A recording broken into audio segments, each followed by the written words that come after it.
জলপাইগুড়ি জেলায় মোবাইল সিম জালিয়াতি চক্রের পর্দাফাশ করল পুলিশ। একই ব্যক্তির নথি ব্যবহার করে একাধিক সিম ইস্যু করে তা মোটা টাকায় বিক্রির অভিযোগে পুলিশ জেলার বিভিন্ন প্রান্তে অভিযান চালিয়ে ইতিমধ্যেই গ্রেফতার করেছে। উদ্ধার হয়েছে 35টি জাল সিম কার্ড, পিওএস মেশিন এবং বায়োমেট্রিক ডিভাইস। জেলার পুলিশ সুপার খন্ডবাহালি উমেশ গণপথ জানান, মালবাজার, মেটলি আর নাগরাকাটা এই 6 থানাতে আমরা প্রত্যেক থানাতে একটা কেস স্টার্ট হয়েছে।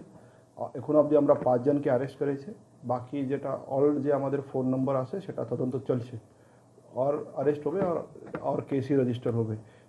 এর আগে আমরা একটা কেস বানারহাট থানা অন্তর্গত করেছিল, তার মধ্যে আমরা ইনভেস্টিগেশন করে ওটা চার্জশিট হয়েছিল।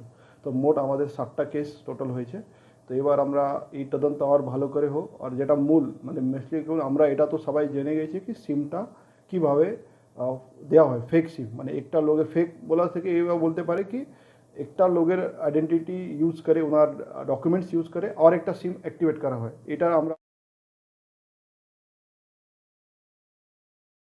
এই জালিয়াতি রোধে জেলা পুলিশের বিশেষ দল সিট গঠন করা হয়েছে।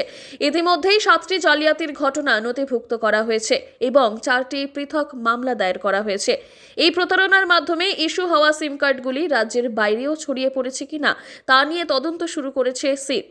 পুলিশ জানিয়েছে, বিভিন্ন জায়গা থেকে ইউজ করা হয়েছে, দিল্লিতে আসে, মহারাষ্ট্রতে আসে, ইউপিতে আসে, বিভিন্ন জায়গা থেকে ইউজ করা হচ্ছে। তো ওই সিমটা কীভাবে ওখানে পৌঁছেছে সেটা একটা ইম্পর্টেন্ট আছে, সেটা আমরা এখন খতিয়ে দেখছি।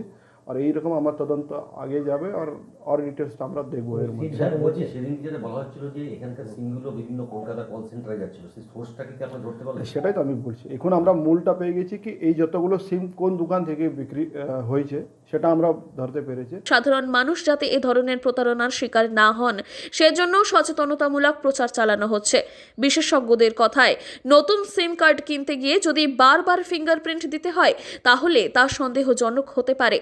সেক্ষেত্রে মোবাইল পরিষেবা সংস্থার সঙ্গে সরাসরি যোগাযোগ করা উচিত। পুলিশের তরফে নাগরিকদের সতর্ক থাকার পরামর্শ দেওয়া হয়েছে এবং সন্দেহজনক কিছু নজরে এলে তা দ্রুত নিকটবর্তী থানায় জানানোর অনুরোধ করা হচ্ছে বারবার। জলপাইগুড়ি থেকে সুরজিৎ দে রিপোর্ট, লোকাল 18 বাংলা।